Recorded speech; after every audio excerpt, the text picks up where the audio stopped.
سیدنا صدیق اکبر رضی اللہ المولا تبارک و تعالی عنہ اور مدینے کے تاجدار ارواحنا فداہ صلی اللہ علیہ وسلم کا معمول تھا روزانہ دونوں مسجد نبوی شریف میں بیٹھ کر عشاء کے بعد کچھ بات چیت کیا کرتے تھے۔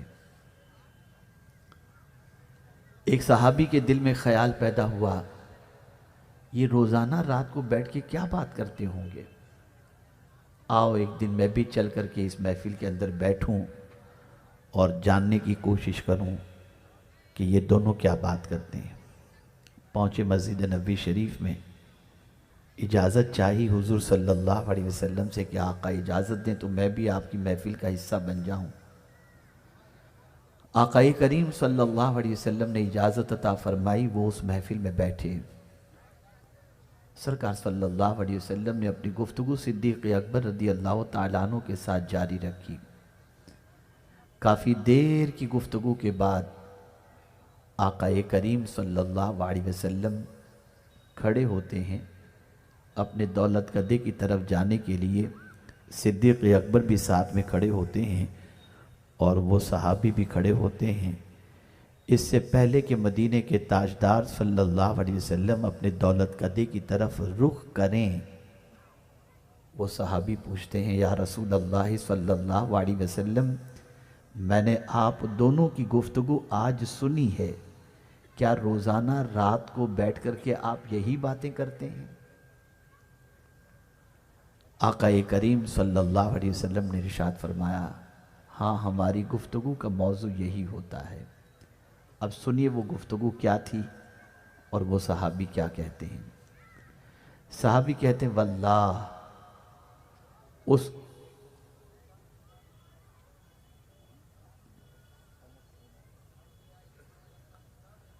ایک مرتبہ درود شریف پڑھ لیں۔ اللہم صلی علی سیدنا و مولانا محمد معدن الجود والکرم وآلہ وصحابہ وبارک وسلم۔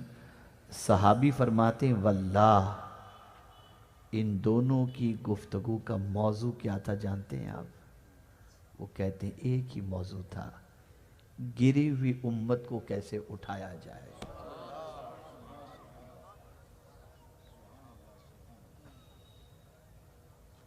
یہ فکر تھی۔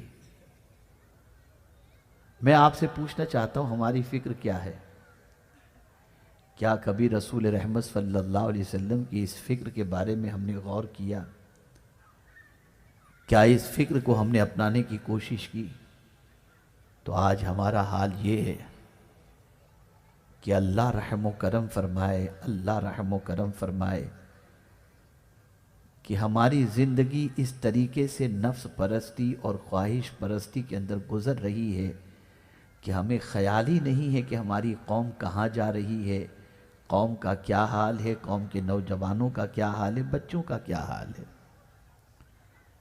فکر نبوی صلی اللہ علیہ وسلم دیکھیں، مولا علی کرم اللہ تعالی وجہہ الکریم سے آقا کریم صلی اللہ علیہ وسلم ارشاد فرماتے، علی اگر تمہاری ذات سے ایک بندے کو بھی ہدایت مل جائے تو میں تمہارے لیے 100 سرخ اونٹ سے بھی اسے بہتر تصور کرتا ہوں۔ یہ فکر ہے۔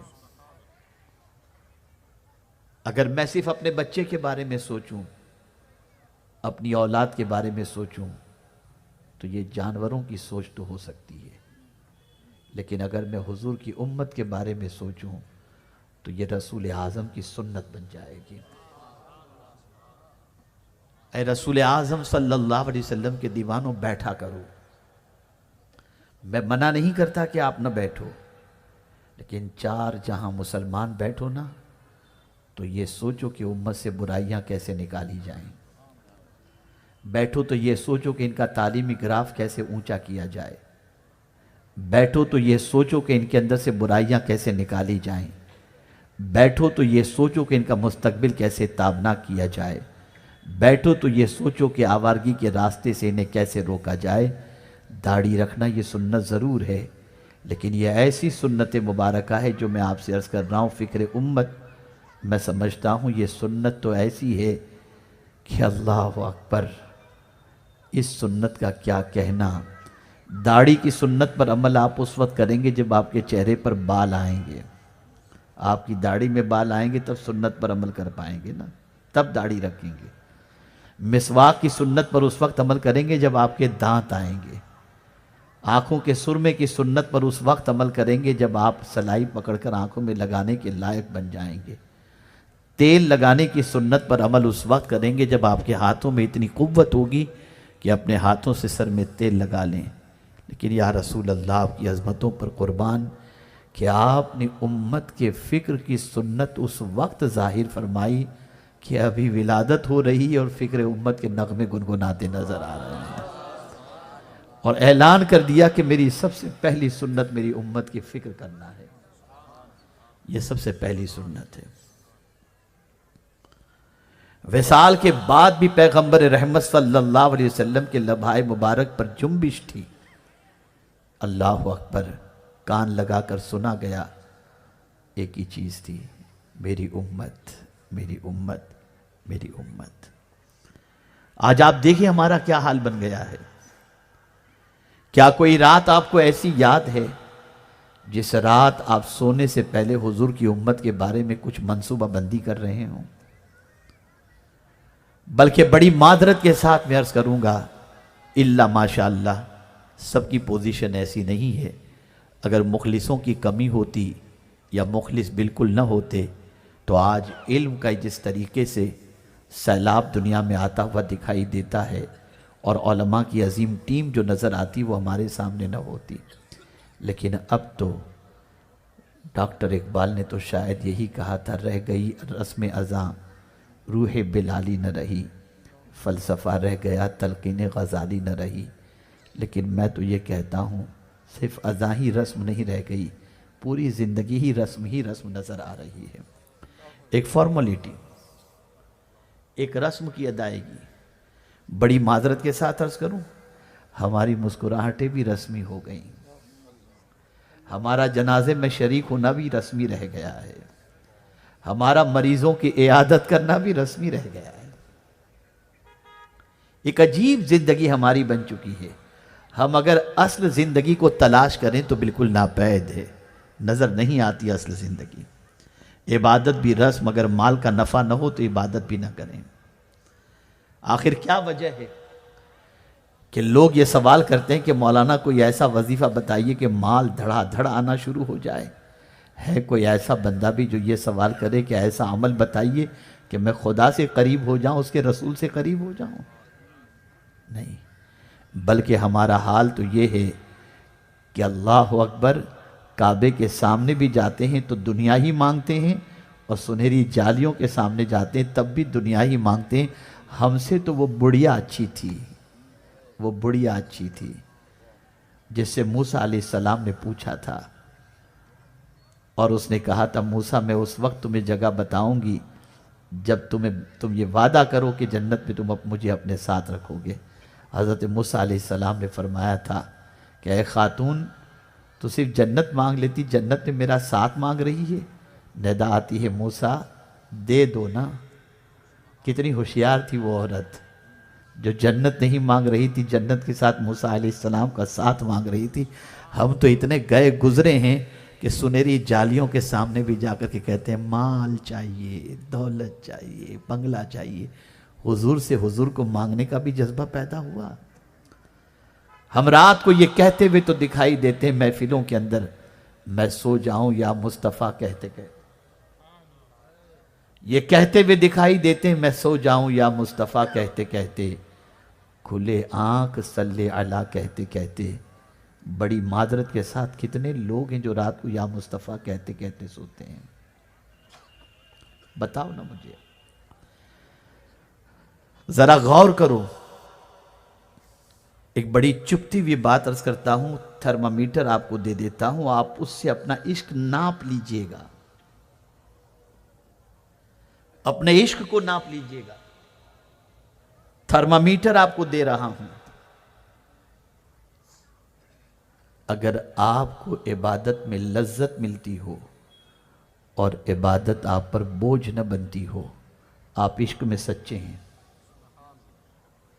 اور عبادت کرنا آپ پر گراں گزرتا ہو نا، آپ اپنے عشق کے دعوے میں جھوٹے ہیں، اس لیے کہ جو سچا عاشق ہوتا ہے نا، اس کو اپنے محبوب کی بندگی میں بوجھ محسوس نہیں ہوتی، آسان سی محسوس ہوتی ہے۔ آج ہماری زندگی کیا ہو گئی؟ بس نعرے بازی، ہلڑ ہلڑ، اور اتنے بڑے بڑے دعوے کیا، الیاذ باللہ۔ اندر خالی ہے، پورا خالی ہے، لپ سروس صرف۔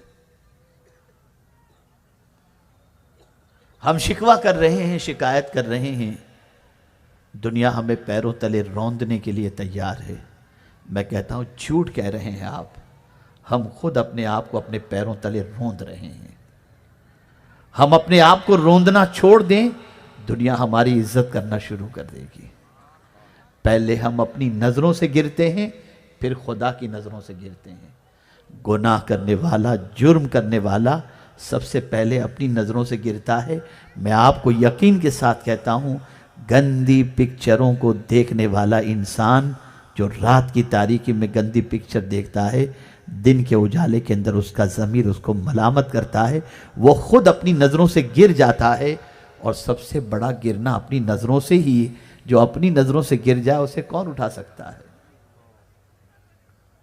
صرف تحدیث نعمت کی خاطر عرض کر رہا ہوں، ابھی علی گڑھ مسلم یونیورسٹی کے ایم ایس او کے سیکریٹری سے بات ہو رہی تھی۔ کل علی گڑھ مسلم یونیورسٹی میں میرا بیان تھا، انہوں نے کہا ایک آپ کے جملے کے سلسلے میں وہ یونیورسٹی کے اندر چرچا ہو رہا ہے۔ وہ جملہ کون سا تھا؟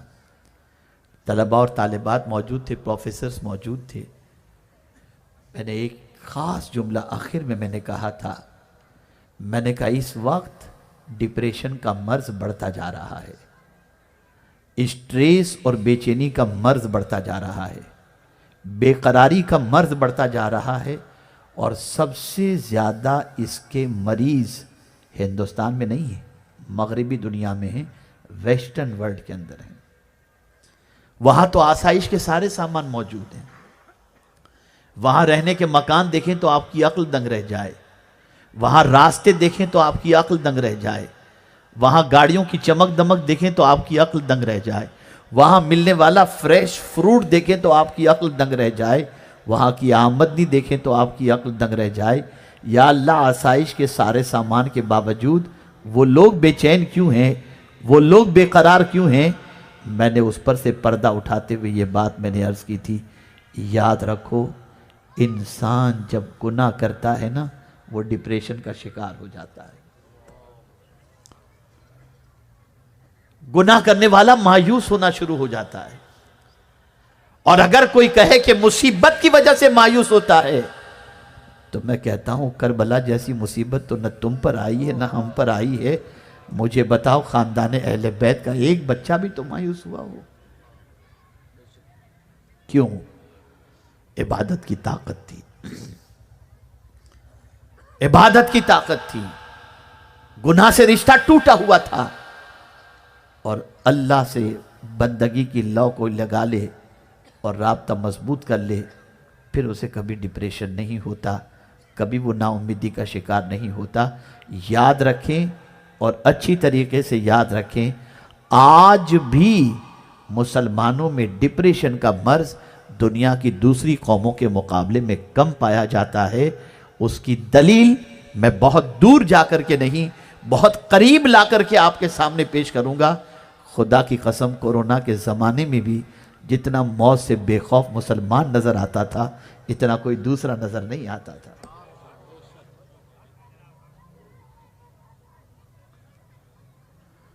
عرض کرنے کا منشا یہ کہ تھوڑا سا بیدار ہو جائیں۔ میں گزارش کروں گا ان بچوں کو ذرا وہاں بہت شور کرنے، کوئی جا کے چپ، ایک بندہ کوئی بھی جائے ذرا چپ کرا دے وہاں بچوں کو، یہاں اور وہاں، یہاں تو تھوڑا سا درود شریف پڑھ لیں۔ اللہم صلی علی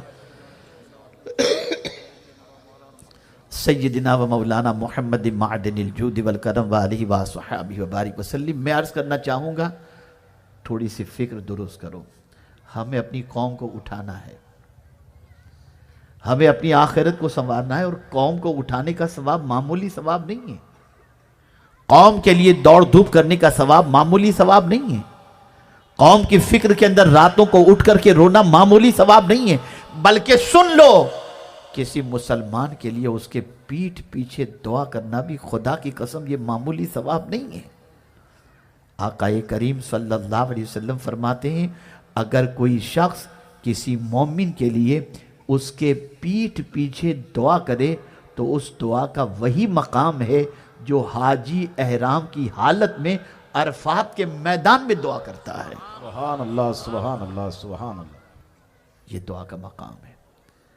اب ہمیں نکلنا ہوگا اپنی خواہش سے باہر، ہمیں تیار ہونا ہوگا دوسروں کے لیے قربانی دینے کو۔ علم کے سلسلے میں رات جاگو۔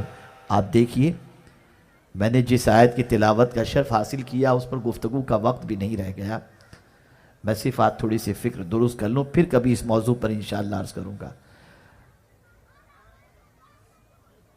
ایک مرتبہ درود شریف پڑھ لیں۔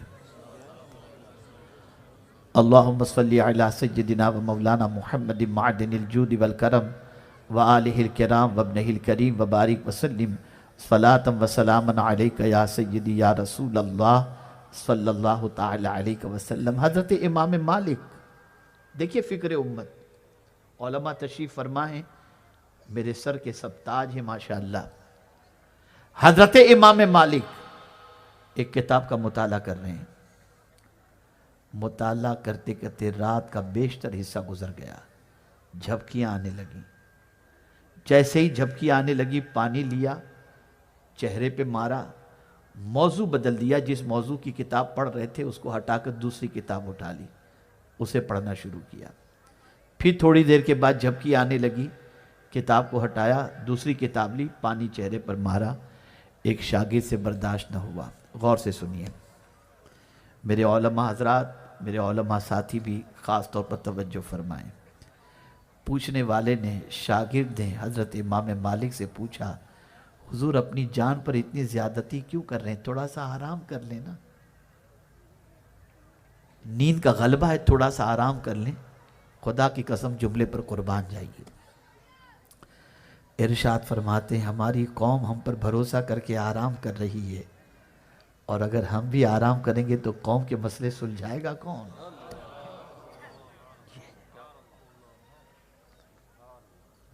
ذرا سوچو آپ۔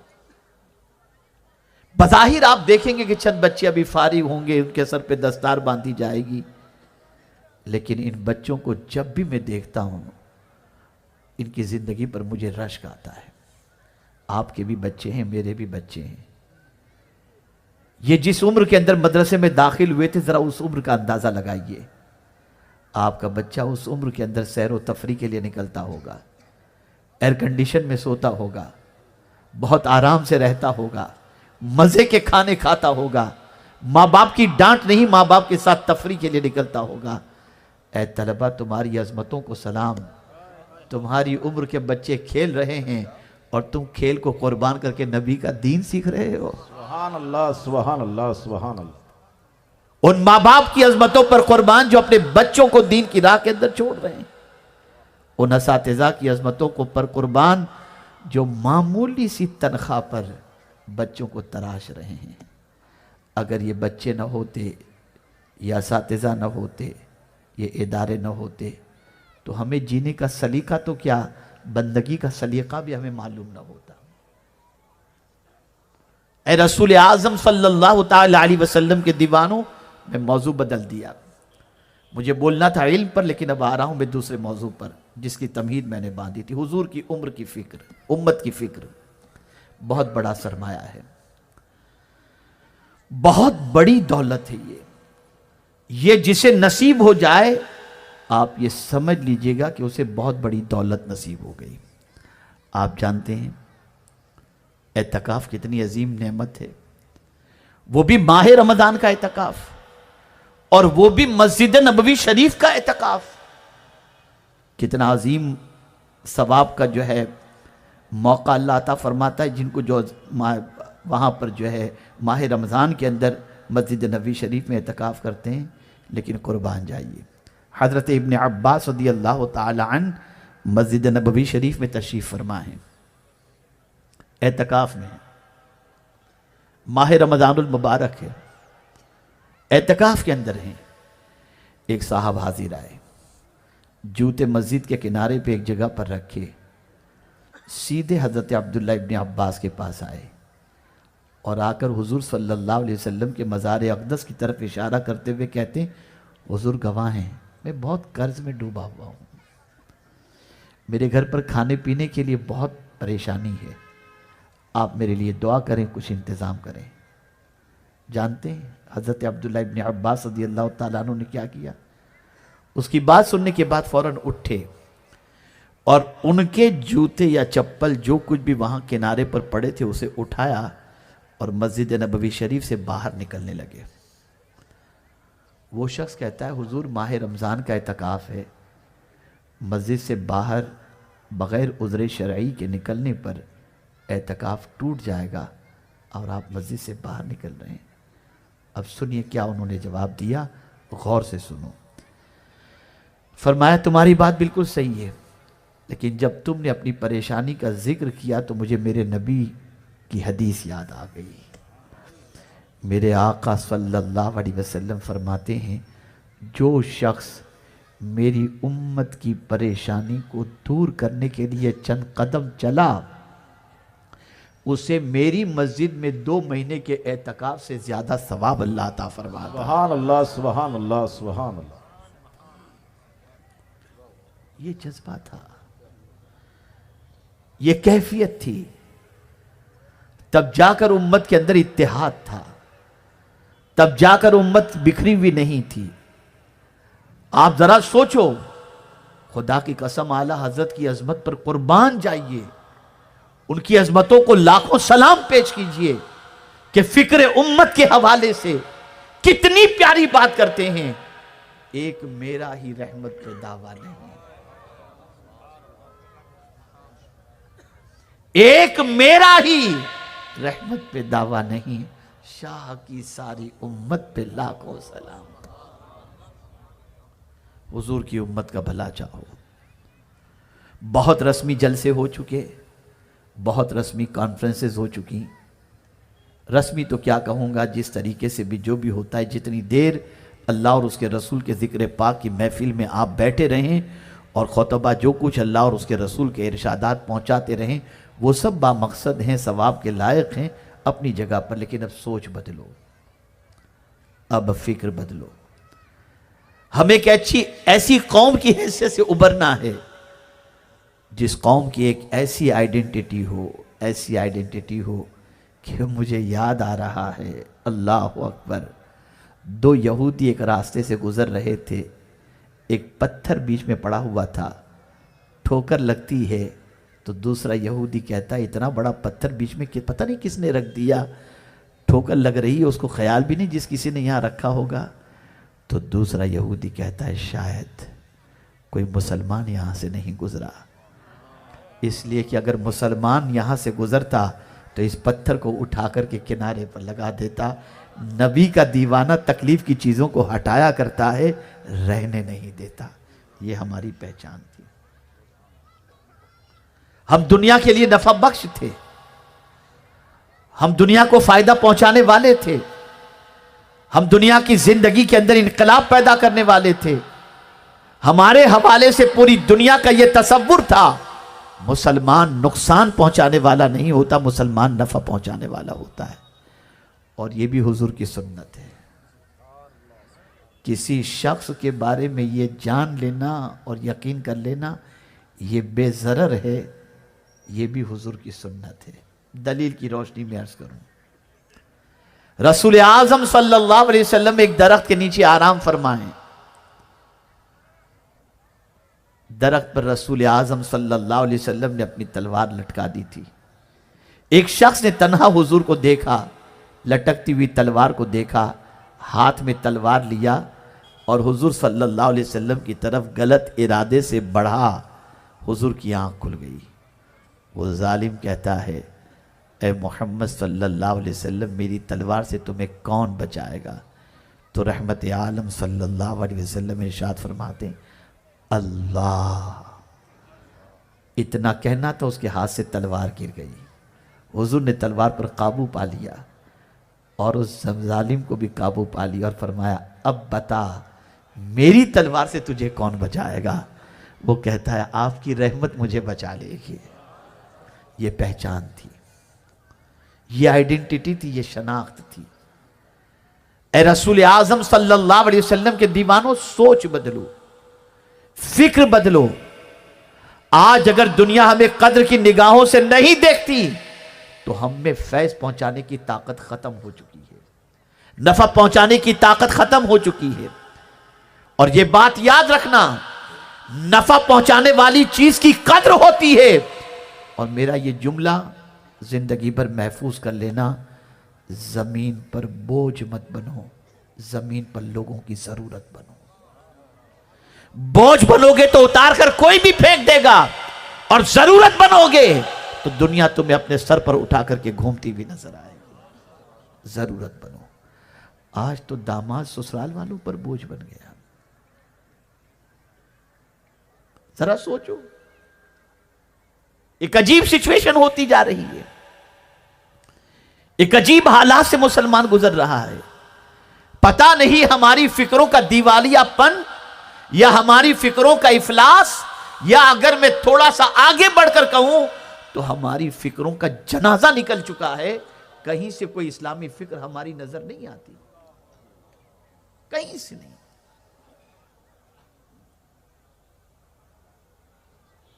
میں اپنے نوجوان ساتھیوں سے کہوں گا، بچوں سے کہوں گا، خود غرضی سے نکل کر خدا پرستی کی طرف بڑھو۔ سیلفش مت بنو، اپنا ہی بھلا نہ سوچو۔ کل بروز قیامت ایک شخص کے اعمال کو جب میزان پر تولا جا رہا ہوگا تو ترغیب و ترہیب کے اندر حدیث مبارکہ موجود ہے کہ رسول اعظم صلی اللہ علیہ وسلم میزان پر کھڑے ہوں گے، اس کی نیکیاں کم ہوں گی اور گناہ زیادہ ہوں گے۔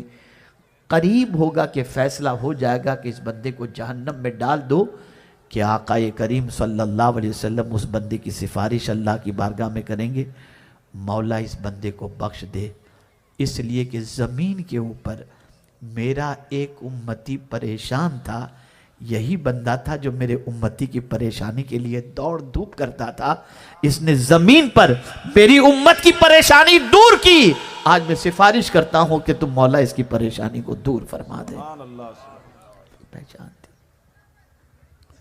آپ ذرا سوچو، ذرا غور کرو، ایمان کے شعبے میں سے یہ ہے کہ راستے سے تکلیف دہ چیز کو ہٹا دینا، عمل نہیں بتایا، ایمان میں اسے شامل فرمایا ہے۔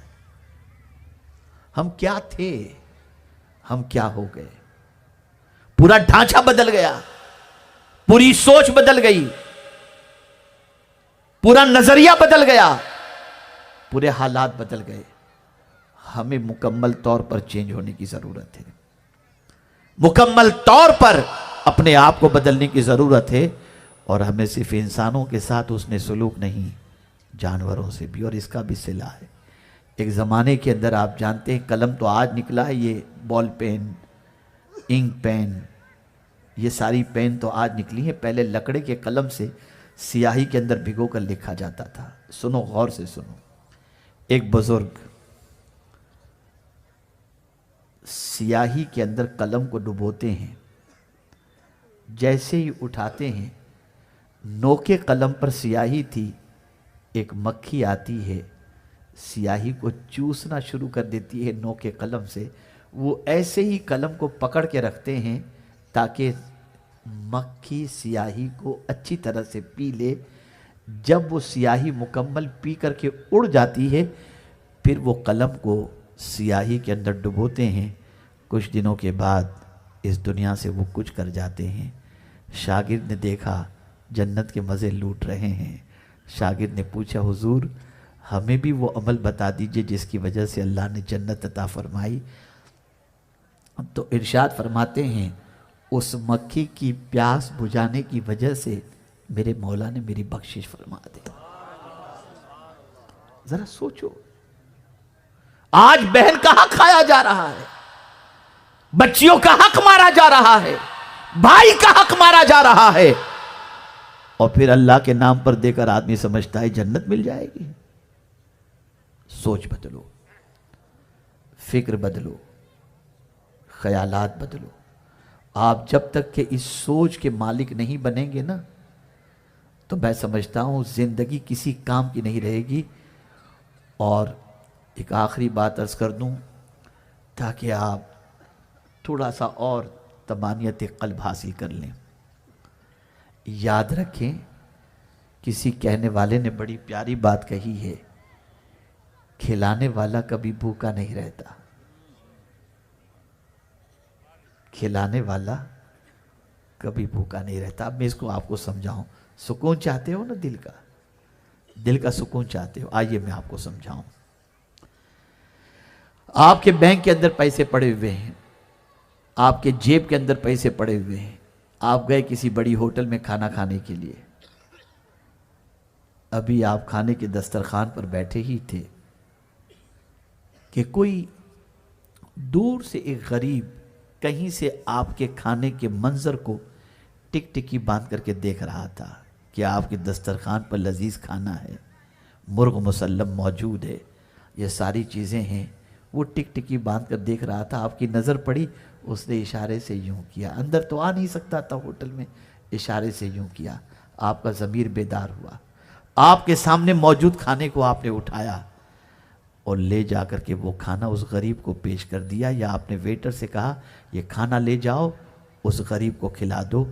میں خدا کی قسم یقین کے ساتھ کہتا ہوں، آپ اگر بھوکے اٹھ کر کہ اس کے بعد کی پیمنٹ کے لیے آپ کے پاس پیسے نہیں تھے، لیکن وہ لذیذ غذا اٹھا کر کے آپ نے اس غریب کو دے دی نا، اور آپ بھوکے چلے آئے، آج بھوکا رہ کر جتنا سکون آپ کو ملے گا نا، اتنا کھانا کھا کر کے بھی آپ کو سکون نہیں ملے گا، اس لیے کہ وہ پیٹ بھر کے لذیذ غذا کھانے والا جو دعائیں دے گا، وہ دعائیں ویسے ہی آپ کا پیٹ بھرتی ہوئی نظر آئیں گی۔ بڑی معذرت کے ساتھ تیجے، زیارت، چہلم، اس میں تو غریب یاد آتے ہیں، دال چاول بھیج دو، پلاؤ بھیج دو، بڑے کا گوشت بھیج دو، لیکن جس دن اپنے گھر پر شادی ہوتی ہے اور 10 ڈشیں بنتی ہیں، 14 ڈشیں بنتی ہیں، ایک غریب بھی وہاں نظر نہیں آتا۔ سنو، حضور صلی اللہ علیہ وسلم فرماتے ہیں سب سے بری دعوت وہ دعوت ولیمہ ہے جس میں غریبوں کو دعوت نہیں دی جاتی۔ میں تو ایک ایسے ظالم شخص کو بھی جانتا ہوں جس کے یہاں اس کے بچے کی شادی تھی، ملینر ہوگا وہ، اس نے میرے دوست کو 2-5 شادی کارڈ دی اور کہا یار تمہارے خاص دوست جو ہے نا ان کو دے دینا، لیکن اتنا خیال رکھنا کہ کوٹ پینٹ پہن کر آنے والے کو دینا، پھٹے پرانے کپڑے پہن کر آنے والے کو مت دینا۔ یہ مزاج، یہ سوچ بن گئی۔ اس سوچ سے باہر آ جاؤ، اس فکر سے باہر آ جاؤ، اور اے رسول اعظم صلی اللہ تعالی علیہ وسلم کے دیوانوں، اگر چاہتے ہو کہ اللہ ہم سب کا بھلا کرے تو ہم بھی دوسروں کا بھلا کرنے کی سوچیں اور دوسروں کے بھلائی کے سلسلے میں محنت و مشقت کریں۔ میرے پیارے آقا صلی اللہ علیہ وسلم کے پیارے دیوانوں، مجھے گفتگو کرنی تھی علم پر، لیکن میں نے گفتگو کر دی فکر پر، اور میں سمجھتا ہوں کہ یہ گفتگو فکر پر اگر آپ نے اس فکر کو قبول کر لی تو میں یقین کے ساتھ کہتا ہوں کہ انشاءاللہ زندگی آخرت دونوں سنور جائے گی۔ اور یہ اچھی طریقے سے یاد رکھیں کہ پوری دنیا اربوں روپے خرچ کر رہی ہے میڈیا کے اوپر، صرف فکر آپ کی بدلنے کی، کہ آپ کی فکر بدل جائے، آپ کی سوچ بدل جائے، آپ کا نظریہ بدل جائے۔ لیکن الحمدللہ قرآن کل بھی زندہ تھا، آج بھی ہے، ہمیشہ رہے گا، اس سے فکر اخذ کیا کرو۔ اور مدینے کے تاجدار صلی اللہ علیہ وسلم زندہ ہیں، ہمارا دین بھی زندہ ہے۔ اللہ عز و جل کے پیارے حبیب صلی اللہ علیہ وسلم کے عشق میں امام عشق و محبت نے کہا تو زندہ ہے واللہ، تو زندہ ہے واللہ، میری چشم عالم سے چھپ جانے والے۔ تو اے رسول اعظم کے دیوانوں، اب ادھر ادھر دیکھنا بند کرو، مدینے کے تاجدار کی حیات طیبہ کو دیکھو اور قرآن مقدس سے اپنی فکر کو درست کرنے کی کوشش کرو۔ اور ایک شعر مجھے یاد آ رہا ہے، فکر عرب کو دیکھ کر فرنگی تخیلات، فکر عرب کو دیکھ کر فرنگی تخیلات، اسلام کو حجاز اور یمن سے نکال دو۔ اسلام کو نکالنے کے لیے فکر بدلی جا رہی ہے، فکر بدلی جا رہی ہے، سوچ بدلی جا رہی ہے۔ یہ اچانک آپ کی ہیئر اسٹائل کیسے چینج ہو جاتی ہے؟ جانور کی طرح، گھوڑے کی طرح، بیچ میں سے اتنے بال۔ یہ اچانک پھٹی ہوئی جینس کیسے آپ پہننے لگ جاتے ہیں؟ کل تک جن پھٹے ہوئے کپڑے پہن کر باہر آنا آپ کو شرم محسوس ہوتا تھا، آج قیمتی جینس پھٹی ہوئی پہن کر کے نکل رہے ہو، شرم نہیں آتی؟ آپ کی سوچ بدلی گئی، آپ کی فکر بدلی گئی۔ آپ کو یہ بتایا گیا کہ اگر تم مقام حاصل کرنا چاہتے ہو تو یہ کپڑے پہنو، اس طرح سے پہنو کہ سوسائٹی تمہیں سلام کرے گی۔ اور ایک فکر اور دی جا رہی ہے، اور وہ یہ ہے، دین کا علم حاصل کرنے والا اور دین کا جو داعی ہوتا ہے، یا عالم ہوتے ہیں، یا مفتی ہوتے ہیں، یا شیخ الحدیث ہوتے ہیں، یا حافظ ہوتے ہیں، ان کو بیچارہ کہہ کر کہو، حقیر نظر سے دیکھو۔